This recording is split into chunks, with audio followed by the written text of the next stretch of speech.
Koordinatori i grupit parlamentar të Frontit Evropian, Zeid Rexhepi, në një konferencë për media në Kuvend, tha se Maqedonia është shtet i paradokseve, ku gjykata kushtetuese voton kundër gjykatës kushtetuese, ku qeveria është kundër kushtetutës dhe ligjeve. Nëse disa qenë kanë të kapur nga këto dy qendrat, atëherë bie se të gjithë tjerët, prokuror dhe gjykatës, janë të kapur nga Pallati i Bardh i VMRO DPMNE-s, tha Rexhepi.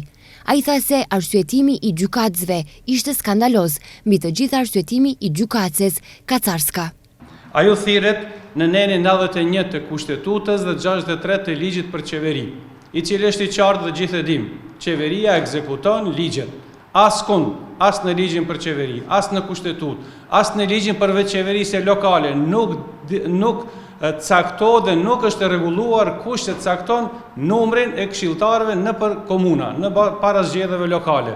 Këtë mund ta bëj vetë Ministria e Pushtetit Lokal, këtë mund ta bëj edhe Komisioni Shtetëror Zgjedhor, sepse në nenin 34 nga ligji për veçqeverisje lokale është qartë e definuar tabela se si përcaktohen antarët dhe numri i këshilltarëve në bazë të banorëve.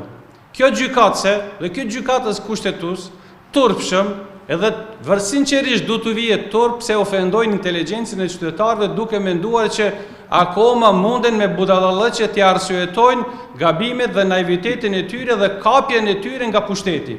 Thirret në nenin 6 të ligjit për veçqeverisje lokale, i cili thotë kështu: çdo qytetar, çdo banor me vendbanim të përhershëm në një komunë përkatëse është antar i këtij banorit. Me këtë arsyeton pse nuk e ka pranuar iniciativën tonë. Imagjinoni, po ta mirën një letërnjoftim cili do qoftë. Në çdo vendbanimin e përhershëm e cakton letërnjoftimi dhe adresa ku jeton.